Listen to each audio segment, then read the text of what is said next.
नमस्कार। उत्तर प्रदेश के गांव और शहरों की सिलेक्टेड खबरों में आपका स्वागत है। सभी सिलेक्टेड महत्वपूर्ण खबरों का सिलसिला शुरू करने से पहले अगर आपने वीडियो को लाइक नहीं किया तो लाइक करके सब्सक्राइब कर दीजिए। यूपी के 115 राजनीतिक दलों का पंजीकरण रद्द, 6 सालों में नहीं लड़े एक भी चुनाव, कई पते भी फर्जी। लखनऊ के पते पर पंजीकृत 29 पार्टियों का नाम भी इस लिस्ट में शामिल है। सभी 115 दलों को अपील करने के लिए 1 महीने का समय दिया गया है। ये दल राजनीतिक रूप से पूरी तरह निष्क्रिय चल रहे थे।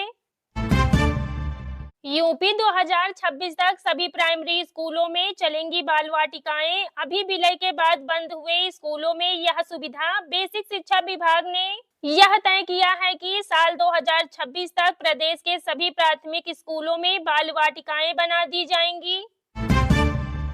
पीएम मोदी का ट्रंप को डेड इकोनॉमी कहने पर जवाब, भारत तीसरी बड़ी अर्थव्यवस्था बनने की ओर। पीएम मोदी ने अमेरिकी राष्ट्रपति ट्रंप का नाम लिए बिना कहा कि भारत दुनिया की तेजी से बढ़ती इकोनॉमी है। हम 10वें नंबर से टॉप 5 में आ गए, जल्द ही टॉप 3 में आएंगे। स्वामी प्रसाद मौर्य को थप्पड़ मारने वाला रोहित जमानत पर रिहा, समाज सेवी ने दिया 11 लाख का चेक। सारस तिराहे पर बीते बुधवार को स्वागत के दौरान पूर्व मंत्री एवं राष्ट्रीय शोषित समाज पार्टी के राष्ट्रीय अध्यक्ष स्वामी प्रसाद मौर्य को रोहित ने थप्पड़ मारा था। इस पर पूर्व मंत्री के समर्थकों ने रोहित और उसके साथी की पिटाई कर पुलिस को सौंप दिया था। उत्तर प्रदेश के 2,39,000 कृषक परिवारों को लाभ, सिंचाई विभाग के प्रस्ताव को योगी कैबिनेट की मंजूरी। योगी कैबिनेट ने 1.5 क्यूसेक क्षमता के 10,750 असफल राजकीय नलकूपों के पुनः निर्माण की बड़ी योजना को मंजूरी दी है। हाल ही में हुई राज्य कैबिनेट की बैठक में कुल 561.20 करोड़ की लागत वाली इस परियोजना से जुड़ी सिंचाई विभाग के प्रस्ताव को हरी झंडी मिल गई है। इससे लगभग 1.75 लाख हेक्टेयर सिंचाई क्षमता फिर से स्थापित हो सकेगी, जबकि इससे पहले 2.39 लाख कृषक परिवारों को लाभ होगा। अब गांवों में गाय बैल के आतंक से किसान परेशान। उत्तर प्रदेश के गांवों में किसान इन दिनों आवारा गाय और बैलों के फसल तबाह करने के कारण परेशान हैं। किसान इन्हें स्कूलों में बंद कर इन पर नियंत्रण रखने की मांग कर रहे हैं। यूपी में 20 जिलों के 900 गांव बाढ़ की चपेट में। सीएम योगी बोले, पीड़ितों को 24 घंटे में दे मुआवजा। मुख्यमंत्री योगी आदित्यनाथ ने सोमवार को उच्च स्तरीय बैठक में बाढ़ प्रभावित इलाकों की समीक्षा करते हुए कहा कि बाढ़ आपदा सहायता और संवेदना का समय है। उन्होंने पीड़ित परिवारों को तत्काल सहायता उपलब्ध कराने के साथ 24 घंटे में मुआवजा देने के निर्देश दिए हैं। रायबरेली के गांव में डायरिया का कहर, चपेट में आए 2 दर्जन लोग, स्वास्थ्य विभाग अलर्ट। यूपी के रायबरेली जिले के गांव में फैले डायरिया की चपेट में आकर 2 दर्जन से अधिक ग्रामीण बीमार हो गए।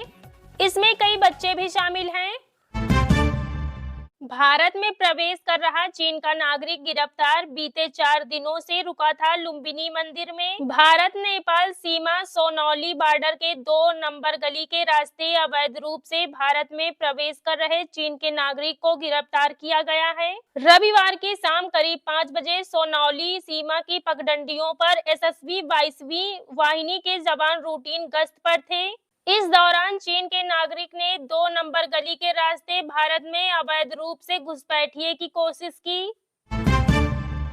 घरेलू एलपीजी सिलेंडर पर 300 रुपए सब्सिडी वाली योजना को लेकर बड़ा ऐलान। पीएम उज्ज्वला योजना के लिए 12,000 करोड़ की मंजूरी।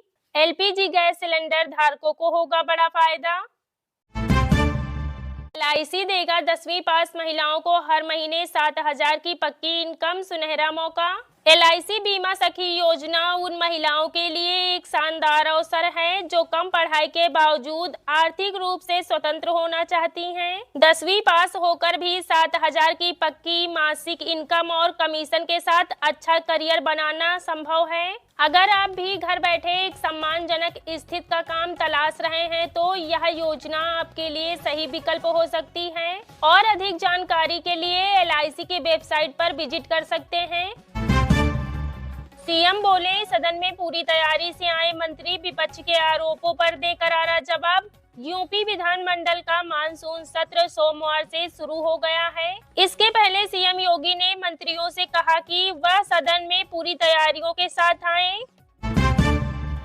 किसानों की आमदनी सरकारी आंकड़ों में मौसम गुलाबी, लेकिन हकीकत कुछ और। खेती और किसानी पर नीति आयोग की बैठक में खूब बातें हुई। उनकी आमदनी बढ़ाने तक की बातें हुई। बीजेपी शासित राज्यों ने किसानों की जिंदगी बदलने के लिए सरकार की पीठ ठोकी। पीएम मोदी को बधाई दी, लेकिन खेती किसानी की हकीकत क्या सचमुच आमदनी बढ़ी है? रॉबर्ट वाड्रा पर 58 करोड़ की अवैध कमाई का आरोप, ईडी का दावा, इससे प्रॉपर्टी खरीदी, इन्वेस्टमेंट किया। कांग्रेस सांसद प्रियंका गांधी के पति रॉबर्ट वाड्रा पर 58 करोड़ रुपए की अवैध कमाई का आरोप लगाया है। ईडी ने चार्जशीट में बताया कि यह रकम प्रॉपर्टी खरीदने, इन्वेस्टमेंट करने और कर्ज चुकाने में इस्तेमाल की गई।